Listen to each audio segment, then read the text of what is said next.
имрӯзҳо корҳои сохтмонӣ дар нерӯгоҳи барқи оби Роғун бо ҷӯшу хуруш ҷараён дошта 10954 нафар бо истифодаи 3181 техникаву механизми муосири соҳавӣ бо ҳисси баланд ба таври шабонарӯзӣ фаъолият намуда ба бунёди иншооти бузурги гидроэнергетикии мамлакат саҳми худро гузошта истодаанд. Аснои шиносоӣ бо рафти корҳои сохтмонӣ ба сарвазири ҷумҳурии Тоҷикистон Қоҳир Расулзода иттилоъ дода шуд ки айни замон корҳои бетонхобонӣ дар толори мошинҳо ва васлу насби анкерҳои ажега ва пеа дар ин қитъа давом дорад. Корҳои ҳафорит дар нақбҳои ҷабандаи рақами 1 ва 3 идома дошта дар маҷмӯъ дар ҳаҷми 33786 метри мукааб ба иҷро расидааст. Дар баромадгоҳи нақби сохтмонии СТС корҳои заминӣ ва мустаҳкамкории канораҳои кӯҳ идома дорад. То ин давра зиёда аз 4 млн 614 000 метри мукааб корҳои заминӣ, 189 094 метр гузоштани анкерҳои пеа ва ажега ва 198 226 метри мураббаъ пошидани маҳлулҳои бетонӣ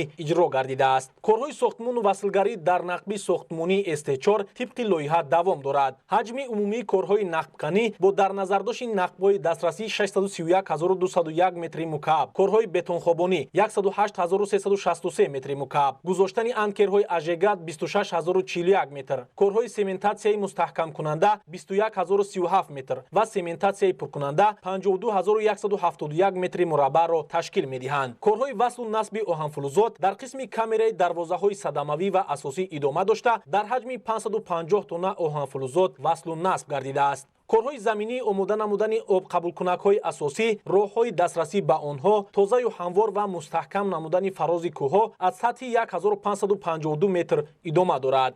корҳои нақбканӣ ва мустаҳкамкунии муваққатӣ дар иншооти камераи васлгарии турбинаҳо ба анҷом расида, корҳои омодагӣ барои хобонидани бетони конструктивӣ идома доранд. корҳои нақбканӣ ва мустаҳкамкунӣ дар нақбҳои обрасони рақами 1, 2, 3, 4, 5 ва 6 қисмати болоӣ идома доранд. ҳаҷми корҳои нақбканӣ 92 936 метри мукааб ва ҳаҷми корҳои бетонхобонӣ 2378 метри мукаабро дар бар мегирад. корҳои нақбканӣ дар шахтаҳои обрасони қисмати поёнӣ идома дошта, то ин давра дар ҳаҷми 35 509 метри мукааб ба анҷом расидааст. ҳаҷми бетони хобониндашуда 104 метри мукаабро ташкил медиҳад. корҳои нақбканӣ дар шахтаҳои обрасони қисмати болоӣ дар тарози 1300 метр низ идома дошта, то ин давра дар ҳаҷми 12344 метри мукааб корҳои нақбканӣ иҷро гардидааст. ҳаҷми бетони хобониндашуда ба 404 метри мукааб баробар аст. дар нақбҳои ҷабандаи рақами 1, 2 ва 3 корҳои нақбканӣ ва мустаҳкамнамоӣ бо маром ҷараён дорад.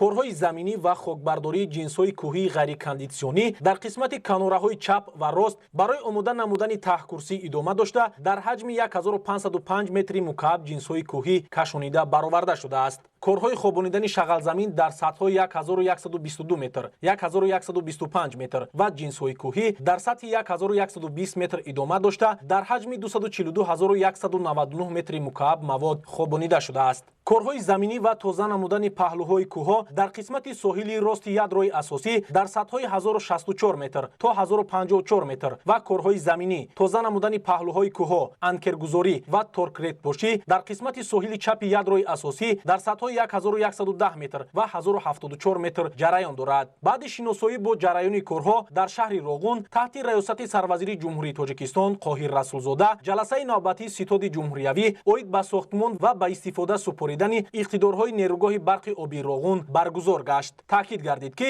ҷараёни бунёди нерӯгоҳи барқи оби Роғун таҳти назорати бевоситаи асосгузори сулҳу ваҳдати миллӣ, пешвои миллат, президенти ҷумҳурии Тоҷикистон муҳтарам Эмомалӣ Раҳмон қарор дошта, баҳри вусъат бахшидани корҳо дар ин самт имкониятҳои лозима марҳила ба марҳила фароҳам оварда мешавад. дар кори ҷаласа масъалаҳои муҳими ҷойдошта баррасӣ гашта, оид ба тезонидани корҳои сохтмонӣ ва дар муҳлати муайяншуда ба истифода супоридани агрегатҳои дигари кохи нур аз масъулон ва шарикони рушд, истифодаи мақсадноки шароити фароҳамгашта ва амалӣ сохтани нақшаҳои зарурию саривақтӣ талаб карда шуд. ҳамчунин дар ин рӯз сарвазири ҷумҳурии Тоҷикистон Қоҳир Расулзода дар арафаи ҷашни 30-солагии истиқлоли давлатии ҷумҳурии Тоҷикистон аз номи президенти ҷумҳурии Тоҷикистон муҳтарам Эмомалӣ Раҳмон ба кормандони нерӯгоҳи барқи оби Роғун мукофотҳои давлатиро супориданд. дар маҷмӯъ 18 нафар, аз ҷумла 13 нафар бо медали хизмати шоиста, 1 нафар бо медали шафқат ва 4 нафар бо ифтихорномаи ҷумҳурии Тоҷикистон сарфароз гардонида шуданд. саҳм гузоштан дар бунёди иншооти муҳиму тақдирсоз нерӯгоҳи барқи оби Обироғун ки онро сарвари давлат муҳтарам Эмомалӣ Раҳмон кохи нури Тоҷикистон ва ҳаёту мамути мардуми тоҷик номида буданд, барои ҳар як фарди худшиносу ватандӯст мояи ифтихор ва шарафмандӣ аст. Сарвазири мамлакат Қоҳир Расулзода дар рафти супоридани мукофотҳои давлатӣ таъкид намуд ки сарвари давлат муҳтарам Эмомалӣ Раҳмон заҳмати содиқонаи ҳар як корманди ин иншооти бузурги гидроэнергетикии мамлакатро қадр менамоянд